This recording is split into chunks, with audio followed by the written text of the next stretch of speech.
जब Israel Qatar के ऊपर अटैक करने जा रहा था और वो फ़ील्ड अटैक हुआ, क्योंकि जिनको मारना था वही नहीं मार पाए, वो एक आधे को छोड़ के। और अब नए खुलासे निकल के आ रहे हैं, पूरी दुनिया बेहद खफ़ा है, इंडिया भी उससे खफ़ा है कि आपने कतर पे अटैक कैसे किया भाई? नेतन्याहू से भी मोसाद खफ़ा, मोसाद ने मना कर दिया। नेतन्याहू ने मोसाद से कहा कि आप कतर के ऊपर अटैक करो, जैसे आप ईरान वगैरह में करते रहते हो। मोसाद ने इनकार कर दिया, नहीं हम कतर में नहीं जाएँगे। क्यों? क्योंकि कतर दोस्त है, कैसे जाएँगे उसके पास? और जब मोसाद ने इनकार किया तब उन्होंने F-16 और F-35 का यूज़ करके बॉम्बिंग किया और वो फेल हुआ फिर उसके बाद भी। इसका मतलब बिना मोसाद के आप कुछ भी चीज़ें पिन पॉइंटेड एक्यूरेसी से नहीं कर सकते। और यहां से पहली बार वो रिफ्ट नज़र आया कि जो मोसाद का व्यू पॉइंट है और जो नेतन्याहू का व्यू पॉइंट है, तो नेतन्याहू तो एक एक पागल दरिंदा आदमी है जिसको 24 घंटे युद्ध चाहिए, 24 घंटे जंग चाहिए। और उसने अपने जीते जी पूरे इज़राइल को बर्बाद कर दिया, बदनाम कर दिया। जब ये कतर में ऑपरेशन करना था, तो अब खबर निकल के आ रही है कि मोसाद ने कतर में ऑपरेशन करने से इनकार कर दिया था। उसके बाद F-15, F-35 से उसने हुक्म दिया कि आप जाइए अटैक कीजिए।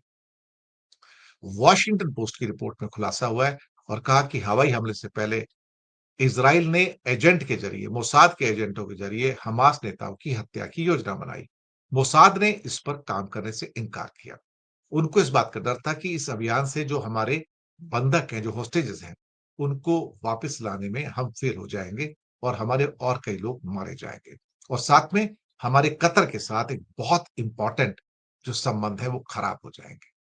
मोसाद ने जब ऑपरेशन से इनकार किया, तो उसके बाद क्या कहते हैं कि हवाई हमला करने के लिए इज़राइल को मजबूर होना पड़ा। और ये जो जानकारी जो मिली है, ये इज़राइलियों ने ही जानकारी दी है वॉशिंगटन पोस्ट को कि क्या हुआ है। खुफिया एजेंसी के निर्देशक डेविड बार्निया ने कतर के साथ मोसाद के भविष्य की जो चिंताएँ हैं, उसको लेके कहा कि नहीं हम कतर में जाके हम हत्याकांड नहीं करेंगे, हम नहीं करना चाहते, वो हमारा दोस्त कंट्री है। और हालाँकि उसमें इस्माइल हानिया का भी ज़िक्र आया था, लेकिन ईरान के अंदर कुछ करना और कतर में जाके करना अल्टीमेटली अब ये सारा का सारा मामला तूल पकड़ गया। तूल पकड़ गया बल्कि इज़राइल की यूएनओ के अंदर मज़म्मत हुई, उसको कंडेम किया, एक प्रस्ताव पास किया गया, जिसको न्यूयॉर्क डिक्लेरेशन कहा जाता है। इस बार पहली बार सिक्योरिटी काउंसिल के अंदर सब लोगों ने इज़राइल को कंडेम करने का प्रस्ताव पास किया और इज़राइल को कंडेम करने में जो कभी नहीं होता था आज तक, वो अमेरिका ने सपोर्ट किया इसको। अमेरिका हमेशा इसको वीटो करता था और या एब्सटेन करता था। लेकिन अमेरिका ने इस बार इज़राइल को कंडेम किया क्योंकि उसे पता था कि कतर पे हमला करके शायद उसने ज़िंदगी की सबसे बड़ी गलती कर दी है। और अब जो अरब लीग की मीटिंग हो रही है, ओआईसी की मीटिंग हो रही है, उसके अंदर बहुत सारे ऐसे फैसले होंगे क्योंकि नेतन्याहू अब अपने आप को खींच के उस मोड़ पे ले गया है कि जहां वो बताने की कोशिश कर रहा है, मैं कतर पे हमला कर सकता हूँ, यूएई पे हमला कर सकता हूँ, सऊदी पे हमला कर सकता हूँ, तुर्की पे हमला कर सकता हूँ, जहां चाहूँ हमला कर सकता हूँ और मुझे इस बात की कोई परवाह नहीं है कि अमेरिका क्या कहता है। जिस आका के बल पर ये आदमी जिंदा है, आज उसे धता बताता है कि तू कौन होता है? मैं तेरे से बड़ा हूँ।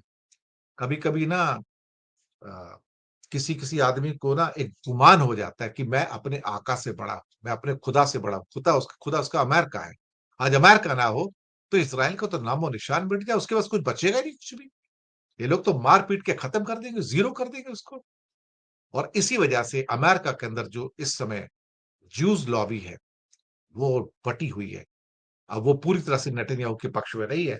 उनको लगता है कि Netanyahu is doing more harm to the Jew state rather than anybody else. Update लेकर कल संयुक्त राष्ट्र संघ में यूनाइटेड नेशंस में यह साबित हो गया कि अमेरिका और इजराइल दुनिया में किस तरह अकेले पड़ चुके हैं। कतर पर हमले के बाद जो यूएनजीसी की मीटिंग हुई है, और यह मीटिंग कतर पे हमले पर नहीं थी, यह मीटिंग बहुत साफ साफ थी कि फलस्तीन और इजराइल दोनों नेशन एग्जिस्ट करें। यह इंपॉर्टेंट इसलिए है कि इसके ठीक एक दिन पहले नेतन्याहू का बयान आता है कि there will be no Palestine, फलस्तीन जैसी कोई चीज होगी ही नहीं। यहां पर यह वोटिंग होनी थी कि फलस्तीन आजाद मुल्क की तरह इजराइल के साथ को एग्जिस्ट करेगा, यानी फलस्तीन एक खुद मुख्तार मुल्क होगा।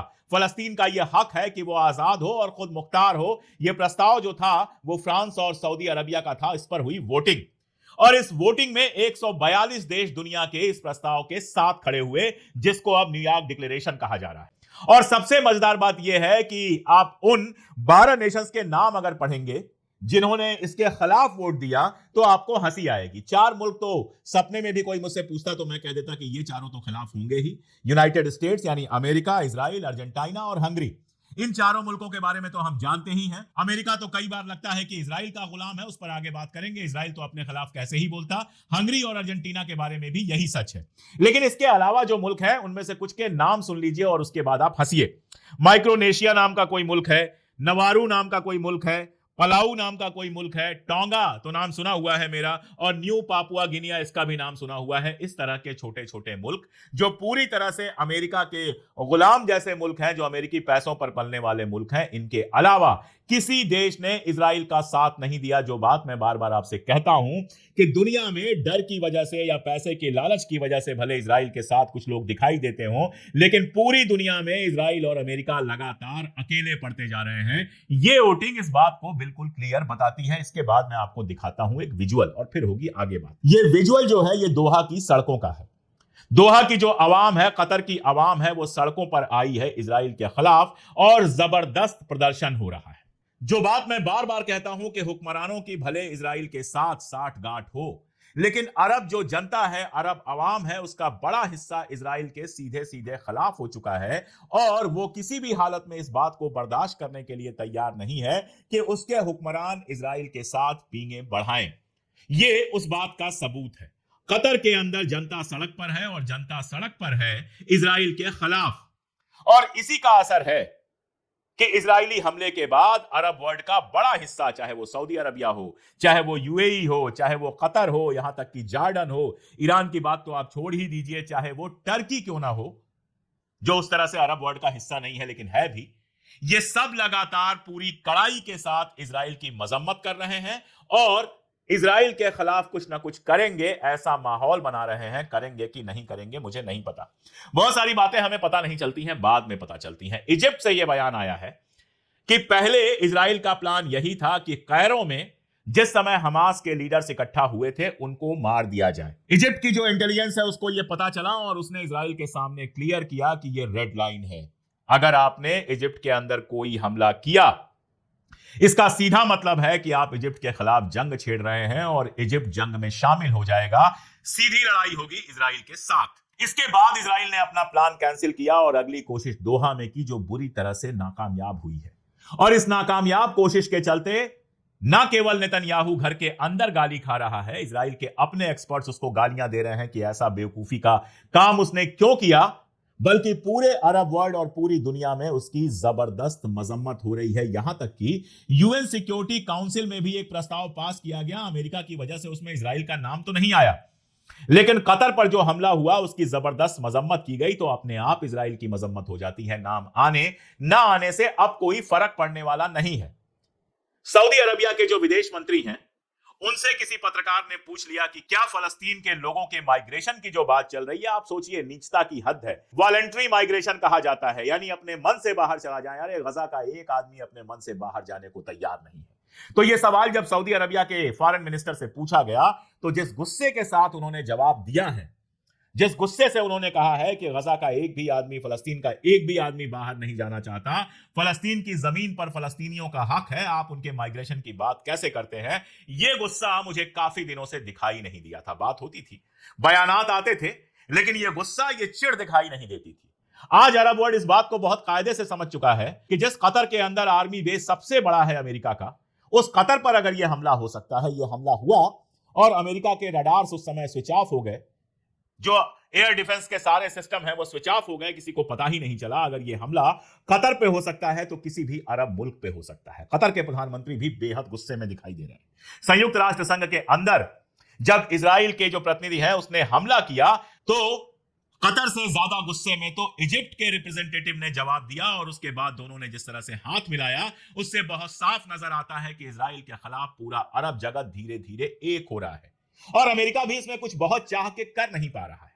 अरब देश नाराज ना हो, क्योंकि अरब देशों की भी जरूरत अमेरिका को है। यह सच है ये सच है कि अरब देशों ने अपना वर्तमान, अपना भविष्य, अपना मुस्तकबिल सब अमेरिका के पास गिरवी रख दिया है। लेकिन दूसरा सच ये भी है कि अरब देशों के बिना अमेरिका का काम चलने वाला नहीं है। इजराइल एक ऐसा मुल्क है जिसके पास ना तो अपना कोई नेचुरल रिसोर्स है और ना ही कुछ ऐसा है जिससे वो अमेरिका की कोई मदद कर सके। इजराइल को तो लगातार अपने गरीबों का पैसा छीन छीन के ट्रंप पहुंचा रहा है, जिससे इजराइल शान से रह रहा है। और अब कंडीशन यह है कि गजा में जो ऑयल और गैस के रिजर्व हैं उनको बेचने की कोशिश कर रहा है। लेकिन बाकी जो मुल्क है, चाहे सऊदी अरबिया हो, चाहे कतर हो, चाहे बाकी सारे जो मुल्क हैं, जॉर्डन हो, इजिप्ट हो, इनसे तो अमेरिका को मदद मिलती है, सस्ता तेल मिलता है, सस्ता गैस मिलता है, लगातार पैसे मिलते हैं। अमेरिका के जो कर्ज चुकाए जा रहे हैं वो अरब के पैसे से चुकाए जा रहे हैं, तो वो इनको नाराज नहीं करना चाहता। इसीलिए इस समय उसने अपनी इमेज ऐसी बनाने की कोशिश की है, नैरेटिव ये चलाने की कोशिश की है कि मैं तो नेतन्याहू से नाराज हूं ना, तो बस एक काम करो, नेतन्याहू को जो हर महीने हर हफ्ते पैसे और हथियार भेज रहे हो वो बंद कर दो। और एक बार पैसे और हथियार आने बंद हो गए तब देखो कि इजराइल कैसे गिड़गिड़ा के जाता है उन्हीं अरब मुल्कों के पास। जीना मुश्किल हो जाएगा, अपना खुद का जो अस्तित्व है वो खतरे में पड़ जाएगा इजराइल के, अगर अमेरिका मदद करना बंद कर दें। और जब तक उसको हथियार और पैसे भेज रहे हो, ये नाटक मत करो कि तुम इजराइल से नाराज हो। तुम कतई नहीं नाराज हो। मैं पहले भी कह चुका हूं और बार बार कहूंगा, चाहे जो हो जाए, कि गजा के बच्चों का जो लहू है वो जितना नेतन्याहू के आस्तीन पर है उतना ही ट्रंप के आस्तीन पर है। न एक बूंद कम, न एक बूंद ज्यादा। You are partners in crime. तुम अपराध में साथ में शामिल हो। कभी अगर दुनिया में न्याय हुआ, हक की बात हुई, तो तुम दोनों की एक ही जगह है, हेग के अंदर जो इंटरनेशनल जेल है। तुम दोनों को उसी जेल में होना चाहिए। तुम दोनों सिर्फ और सिर्फ वही डिजर्व करते हो। तमाशा दुनिया में कैसे फैलाया जाता है, एक एग्जांपल देता हूं। एक चार्ली कर्क नाम का आदमी मारा गया, यंग लड़का था और कंजर्वेटिव था, राइटिस्ट था, मुसलमानों के खिलाफ, काले लोगों के खिलाफ, अश्वेतों के खिलाफ, हिंदुस्तानियों के खिलाफ, सबके खिलाफ बोलता रहता था। किसी जमाने में ट्रंप का बहुत करीबी था और ट्रंप को राष्ट्रपति बनवाने के लिए मागा जो चला था, मेक अमेरिका ग्रेट अगेन, उसमें उसका बहुत इंपॉर्टेंट रोल था। अभी 4 दिन पहले उसको गोली मार दी गई। कई लोगों ने मुझसे कहा कि आपने उस पर क्यों नहीं बोला। मैं खामोश था क्योंकि मैं देखना चाहता था कि फाइनली होता क्या है। जिस दिन उसको गोली मारी गई उसी टाइम से नेतन्याहू ने यह माहौल बनाने की कोशिश की कि अरबों ने उसको मारा है, मुसलमानों ने उसको मारा है। पूरा माहौल बना दिया गया कि मुसलमानों ने उसको मारा है। और इसमें यह सच दबाने की कोशिश की गई कि पिछले काफी टाइम से, पिछले महीने, 2 महीने, 3 महीने से कर्ज जो है वो लगातार इजराइल के खिलाफ हो रहा था। वो ईरान के साथ जो जंग हो रही थी उसके खिलाफ था। एप्स्टीन फाइल्स को ओपन करने की मांग कर रहा था और इस तरह से ट्रंप के भी खिलाफ हो गया था। और इसी बिना पर बहुत लोगों का यह मानना है कि उसको इजराइल ने मरवाया। खैर, कल जो है जिस इलाके का है ऊटा, वहां के गवर्नर ने बताया कि असली मुजरिम पकड़ा गया है और उसका नाम बताया टेलर रॉबिन्सन। ना तो वो अरब है, ना हिंदुस्तानी है, ना काला है, कुछ नहीं है। वो प्योर अमेरिकन है, वहीं की धरती पे जन्मा हुआ। उसके बाप दादे सब अमेरिका के हैं और एक जमाने में ट्रंप का समर्थक रहा है। यानी कर्क मारा गया और उसके तुरंत बाद नेतन्याहू ने जो नैरेटिव बनाने की कोशिश की कि मुसलमानों ने मारा होगा, वो अरब मुल्कों के खिलाफ ही थी, फलस्तीनियों के खिलाफ थी। वो जमीन पर गिर गई जब गिरफ्तार होता है टेलर रॉबिन्सन। और कभी जांच नहीं होगी क्योंकि मामला एप्स्टीन फाइल और किसका किसका है। लेकिन सोच के देखिए कि जो कंजर्वेटिव रहा हो, जिसकी फैमिली कंजर्वेटिव रही हो, उसने, जो गोरा है, उसने अगर मारा है कर्क को, तो उसके पीछे क्या वजह हो सकती है? क्या वजह हो सकती है उसके पीछे? सोचिएगा कि कहीं कर्क इसीलिए तो नहीं मारा गया क्योंकि वो एक जमाने में इजराइल का समर्थक था और अब वो इजराइल के खिलाफ बात कर रहा था। उसको इजराइल ने फंड करने की कोशिश की तो उसने मना कर दिया। अमेरिका में और दुनिया में कितने लोगों को मोसाद ने मरवाया है, इसका कहीं कोई हिसाब नहीं होगा। और ये इजराइल का पुराना खेल है कि खुद हरकत करो और डाल दो अरबों के ऊपर, मुसलमानों को बदनाम करो। ये तो हम जानते ही हैं कि आईएस इजराइल और अमेरिका की पैदाइश है और आईएस के कारनामों के सहारे ही पूरी दुनिया में इस्लामोफोबिया फैलाई गई। लेकिन इस बार सब उल्टा पड़ रहा है। जो करने की कोशिश कर रहा है सब उल्टा पड़ रहा है। जिस ईरान के साथ कतर की कोई दोस्ती नहीं थी, उस ईरान, सऊदी अरबिया, कतर और बाकी मुल्कों ने मिलकर एक नेवल प्रैक्टिस का प्लान बनाया है जिसमें वो युद्ध का अभ्यास करेंगे। यही नहीं, हो सकता है कि अगले ही हफ्ते एक समिट बुलाया कतर जिसमें अरब इस्लामिक देश सारे शामिल होंगे। और यही नहीं, यूएई के ऊपर कतर दबाव बना रहा है कि इजराइल में जो उसकी एम्बेसी है उस एम्बेसी को बंद करके अपने लोगों को वापस बुला ले, यानी इजराइल के साथ रिश्ते तर्क कर ले। और अभी तक यूएई ने इस पर मना नहीं किया है। और उधर टर्की कह रहा है कि अगर पीस चाहिए तो उसके लिए जंग की तैयारी करनी होगी और हम जंग के लिए तैयार हैं। इजिप्ट कह रहा है कि हमास के लोग चाहें तो हमारे यहां आकर रहें, उनको पूरी सिक्योरिटी मिलेगी, किसी भी हालत में हमारे ऊपर इजराइल हमला करने की हिम्मत नहीं करेगा और अगर करेगा तो हम पलट के जवाब देंगे, जंग शुरू हो जाएगी। मिडिल ईस्ट में ये जो कुछ हो रहा है ये सिर्फ ऊपरी दिखावा है। या वाकई अरब रूलर्स इसको लेकर सीरियस हैं, ये तो आगे समझ में आएगा। लेकिन एक बात बिल्कुल क्लियर है कि सारी दुनिया में इजराइल इस कदर बदनाम हो चुका है कि संयुक्त राष्ट्र में साथ देने के लिए उसको 4 कायदे के मुल्क नहीं मिलते हैं। और अरब मुल्कों में अवाम इस कदर इजराइल के खिलाफ है कि अब अगर अरब मुल्क इजराइल के साथ रिश्ता बनाने की कोशिश करेंगे तो उनके शहंशाहों की कुर्सी भी खतरे में पड़ सकती है। और साथ में अरब मुल्कों को कायदे से समझ में आ गया है कि आप इजराइल से कितनी भी दोस्ती कर लीजिए, ये दोस्ती उस सांप से दोस्ती करने जैसी है जो पहला मौका मिलते ही डस लेगा। और इसीलिए अब उनको यह समझ में आ रहा है कि इजराइल से दोस्ती का कोई मतलब ही नहीं है, बेहतर है कि हम ये आपस में मजबूत हों।